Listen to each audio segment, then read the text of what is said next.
Good morning, students. See, we are given you the paper pattern. I hope you might have got it. अगर नहीं है तो कल तक आपको आज या कल परसों में मिल जाएगा पेपर पैटर्न, आपको आपके ग्रुप में मिल जाएंगे। देखिए, पैसेज इंग्लिश स्पेशली पैसेज दिया जाएगा। पैसेज वो है, आपको टेक्स्ट बुक में से कोई भी एक पैसेज दिया जाएगा जितने आपको पोर्शंस में है।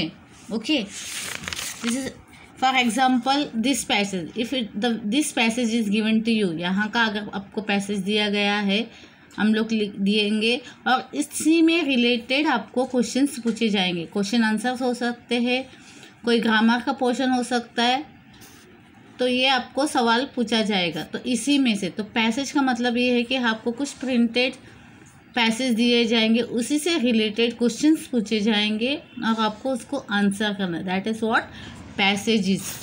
तो right from the first lesson to the 2.7 the portion must be सब given to you. I hope so. आपको शायद पोर्शन जो दिया गया है उसमें आप देख लीजिए कितना पोर्शन आपको लेसन नंबर वेज 1 में है और वेज 2 में है, तो उस हिसाब से आपको लर्न करना है। पैसेज दिए जाएंगे आपको, तो उसमें से आपको आंसर्स ढूंढ के लिखने। देन इट इज़ ऐसे राइटिंग। ऐसे कोई भी एक टॉपिक आपको दिया जाएगा, किसी फेस्टिवल के बारे में लिखना है या बेस्ट फ्रेंड के बारे में लिखना है या किसी और चीज़ में लिखना है, तो आपको एक टॉपिक या स्पोर्ट्स के बारे में व्हाटएवर कोई जो भी टॉपिक दिया जाएगा उससे रिलेटेड आपको ऐसे लिखना है। That is what. Then third is a letter writing. यहाँ पे श्योर नहीं है कि ऐसे डालूंगी या letter writing round, but this is the format. Okay, इसमें से कुछ भी आ सकता है। Now the letter writing. Letter writing formal हो सकता है, इनफॉर्मल हो सकता है। ओके, कुछ फ्रेंड्स के लिए लिखना होता है, कहीं पे आपको ऑफिशियली लिखना है। I will show you what it is. See letter writing, the letters you can write can be formal और इनफॉर्मल। इनफॉर्मल लेटर किसको बोलते हैं? देखिए, friendly letters are okay. Informal letters वो लेटर्स होते हैं जहाँ पे आप अपने दोस्तों को लिख रहे हैं या आपको रिलेटिव्स को लिख रहे हैं, फैमिली मेम्बर्स, रिलेटिव्स जो भी है। That is called as informal letter. Now formal letters are written those whom we do not know very well। Formal letters हम लोग उन लोगों को लिखते हैं जिन्हें हम इतने से जानते नहीं हैं, या कोई एक ऐसा पोजीशन में है जिनके, जैसे आप अपने प्रिंसिपल को लिख सकते हैं, अपने टीचर्स को लिख सकते हैं, या आपसे रिलेटेड कोई भी यहाँ पे नगर सेवक है उनको लिख सकते। तो ये फॉर्मल लेटर, इनको हम लोग बोलते हैं। Okay, formal letters are written to those whom you do not know very well, और जिसे आप ठीक से जानते नहीं, या और who are senior to you in some way and in the position of the authority। यानी उनको कोई अथॉरिटी है, पोजीशन, उनका एक रुतबा है सोसाइटी में। ऐसे लोगों को जब हम चिट्ठी लिखते हैं, that is a formal letter. The formal letter और इनफॉर्मल लेटर का एक ये रहता है, फॉर्मेट रहता है। See this book is the old one. यहाँ पे राइट हैंड साइड में हम लोग को दिया गया है addresses and all, but as per the new ये एडिशन से आपको यहाँ पे लेफ्ट हैंड साइड में लिखना है address. If it is say informal letter, write the address on the left hand side. जो यहाँ पे राइट, ये जो ना किताबें है, टेक्स्ट ये है, रेफरेंस बुक है, तो यहाँ पे राइट हैंड साइड पे दिया गया, बट अभी जो सिस्टम चल रहा है वो लेफ्ट हैंड साइड में लिखना है। तो अब जो एड्रेस यहाँ पे लिखा गया उसे यहाँ लिखना है। फिर अगर इसे इनफॉर्मल लेटर, अगर माँ को लिख रहे हो चिट्ठी, if you writing a letter to your mother, write dear mummy and this is the matter. Okay, माँ को किस बारे में चिट्ठी लिखना है, आपको ये भी दिया जाता है कि माँ को चिट्ठी लिखो। See one example I am giving you. Given below a letter written by Purva to his mother while he was spending a holiday at his uncle house। Okay, यानी पूर्वा नाम का एक ये बच्चा है जो अपने माँ को चिट्ठी लिख रहा है, जो अपने अंकल के घर में है।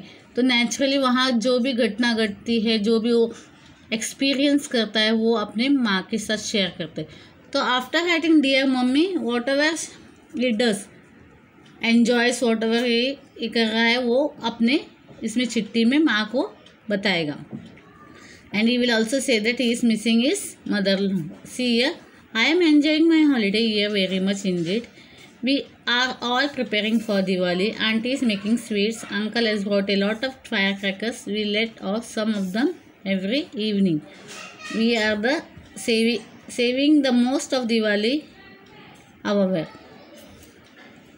Yesterday we went to the circus. It was great fun. Rohit's pet dog has not been keeping well. We took it to a vet. Uncle, Auntie and Rohit send you their best wishes. Give my love to Dad and Sheena with love. तो ये matter है, वो अपने माँ को चिट्ठी में बता रहा है कि वो काफ़ी एंजॉय कर रहा है वहाँ पे दिवाली फेस्टिवल अपने अंकल आंटी के साथ और कज़िन के साथ, और उसने क्या क्या एंजॉय किया he is explaining in the paragraph. तो ये यहाँ पे आपको एक्सप्लेन करना है। And after that with love your loving son और डॉटर वॉट एवर थे। ये बना आपका इनफॉर्मल लेटर, जहाँ पे आप अपने मम्मी को लिख रहे हो, कोई ऐसे दोस्त के लिए भी लिख सकते हैं। Now I am showing you to write a formal letter, एक फॉर्मल किसी अथॉरिटी को लिखने के लिए। Again see here what is the topic given here, given below a letter written by थाने to a class teacher requesting leave for 3 days। अभी वो अपने क्लास टीचर को रिक्वेस्ट कर रही है कि she want a 3 day leave. So how she will write the letter? Again you will have to write first your address, okay? After this, to whom you are sending the address, that is the receiver address. यहाँ पे sender address बोलते हम लिख रहे हैं तो हम लोग हमारा नाम ये आएगा, एड्रेस आएगा। लास्ट में डेट मेंशन करना मत भूलिएगा। This is the way to write, you have to mention the date. After that you will come to the receiver address to the class teacher. This is the way, see how it is written. After that subject is very important in formal letter। ये जो subject लिखा है ये काफ़ी important है, ये आपको लिखना है कि अगर 3 days का ये मांगा है, लीव मांगा है, तो you have to write request for 3 day leave. After that you will come again down and write dear teacher or respected sir, respected teacher, whatever it is, okay? After that you have to mention why you want a leave. See here, I shall be going to Pune for 3 days from Wednesday 16 March to Friday 18th March for my cousin's wedding. I request you to grant me a leave for these 3 days. I promise that I will make up whatever studies I have missed and complete all my work। यानी यहाँ पे आप matter लिखोगे, क्यों आपको 3 दिन की छुट्टी चाहिए, कब से कहाँ से लेके कौन से दिन तक छुट्टी चाहिए और क्या वजह है छुट्टी की। उसके बाद को आपको मेंशन करना है कि आप जो भी मिस कर रहे हो पिछले जो 3 दिनों में, वो उसको आपको आते ही जल्दी कवर अप करेंगे और आपको कोई शिकायत का मौका नहीं देंगे। Okay, that is what I have missed and complete all my work. This is the thing matter you are writing in this. After this you have to complete, you have to say yours faithfully or yours sincerely, then you have to write your name and your roll number or standard. So this is the format of the formal letter। आपको दोनों letters के बारे में जानकारी मैंने आपको दी है, see over it is, this is a formal letter, okay? यहाँ पे आपको नाम, अपना नाम, एड्रेस, यहाँ पे जिसको भेज रहे हैं उनका नाम ये और एड्रेस, और subject is very compulsory in formal letters. Then it is dear teacher और respected teacher sir, whatever it is.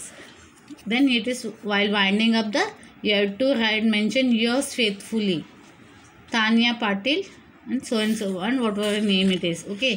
Yours faithfully लिख सकते हो या योर्स सिंसियरली। ये फॉर्मल लेटर का ये है।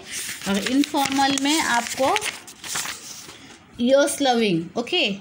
Your loving son, your loving whatever, you can say yours loving, or formal में yours faithfully and yours sincerely, okay? This is what this is। After that write few lines on, from the given portion you have to write some, this will be given to you, topic will be given to you, you have to write few lines according to that। After that, from that, name the following hidden words, whatever it is taught to you, whatever words are given to you, just go through it, आपको जो जो पढ़ाया गया उसको तरफ go through कीजिए और एक है। Then the grammar portion, that is also the same things. Grammar portion जितना आपको कवर किया गया, मैं types of sentences, subject, predicate, plural form and all, जो भी है adjective, whatever it is done, that all will be there in your portions. Okay, just please जो जो सबको पढ़ाया गया, आपने नोट्स बनाए, आपको क्वेश्चन आंसर्स प्रोवाइड किए गए थे, उसको सबको गो थ्रू करना है और स्पेशली और कुछ अलग से बोला नहीं जाएगा आपको। तो just go through the paper pattern. Okay, thank you.